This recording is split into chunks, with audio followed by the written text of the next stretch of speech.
Hello everyone, welcome to the new class of chemistry.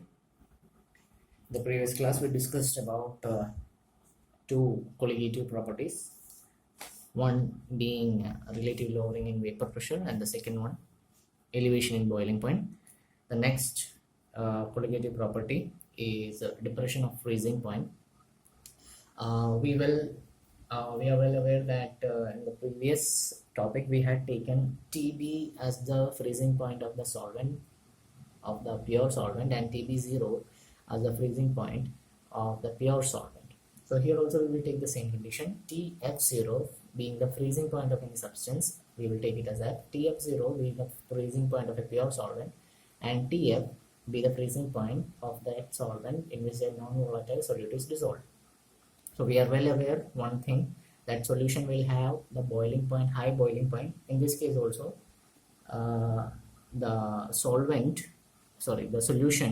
will have a upper hand, but in the case that happens is actually what happens is the solvent liquid is actually bit higher in case of a in this case. So what happens, the delta TF value will be TF0 minus TF, where we know that TF is actually a depression in the freezing point.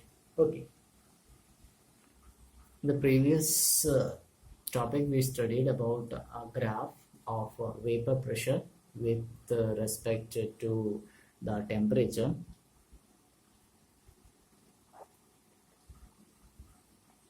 Just a minute. Yeah, vapor pressure with respect to the temperature. In this topic also there is a graph. If we have a solvent and a solution, we know that the solution has a upper hand in case of the boiling point. As we can see it in our graph that the solution had the upper hand because the solution has higher boiling point. But in this case what happens is the solvent which was frozen, when changes its state into a liquid solvent, it will have a bit higher hand because the solute when added decreases the temperature of the solution. So the solution will have lesser temperature while the solvent will have higher temperature. So we can determine the Kf or the molarity value of the solution or of the solute by the help of the proportionality process that we had done in the previous one. That the elevation in boiling point was actually molality, proportional to molality. Here depression in freezing point is proportional to molality. So for changing this proportionality sign, we will keep Kf. So the equation can be written as delta Tf equals Kf into m, where delta Tf is the depression in freezing point. Kf has different names, like we had studied that Kb is the ebullioscopic constant or molal elevation constant or boiling point constant, boiling point molal constant. Here it also has a different names. Freezing point depression constant, for we are saying about the name of Kf. Freezing point depression constant or molal depression constant or cryoscopic constant. These are the different names of Kf, right? And about M, molality, it is actually the solution, molality of different solutions. Okay, so that's about elevation in boiling point and also depression in freezing point. Also the value of Kf is just as we discussed in the previous one. The value of Kf is Kelvin kilogram per mole.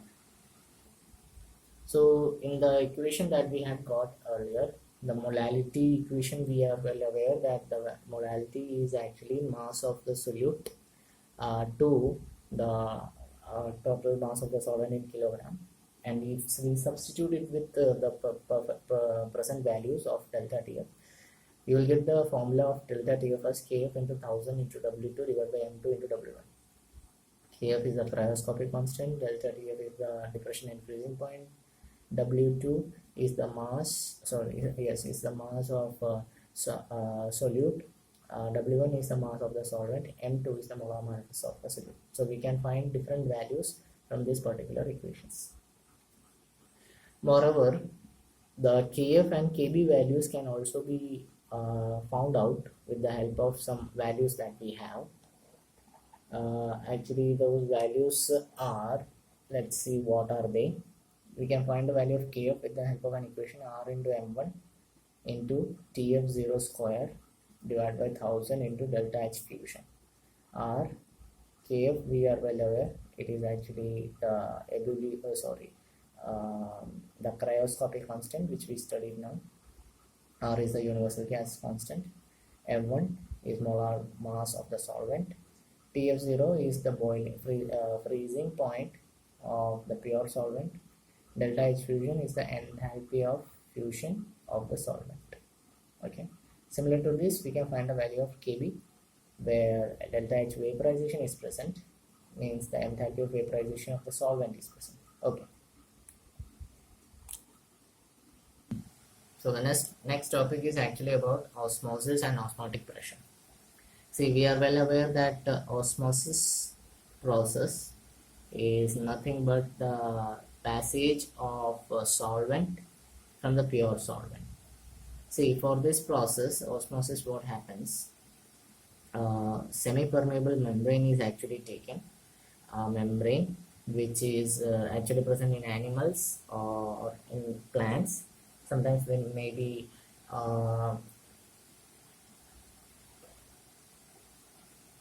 man-made also.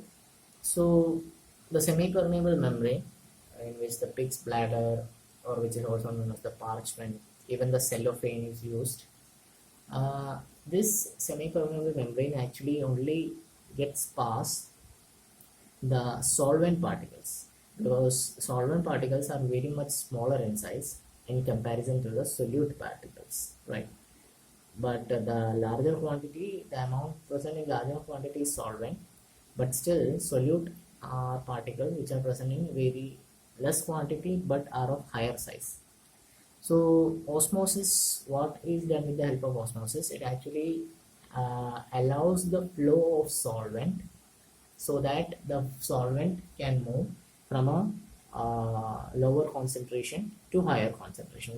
We also know that substances such as liquid actually flow from lower concentration to higher concentration, right? So that flow of movement, when it takes place, that flow of movement actually must be stopped. So there has been given a certain pressure for such substances. So what happens, the pressure which is actually used to stop the flow of solvent, whatever osmosis process takes, that osmosis process, if it is being stopped with the help of some certain pressure, that is actually known as the osmotic pressure. And it depends mainly upon the number of solute molecules. It is actually colligative property, osmotic pressure, and it mainly depends upon the number of solute molecules. Okay, so that's about the osmosis process.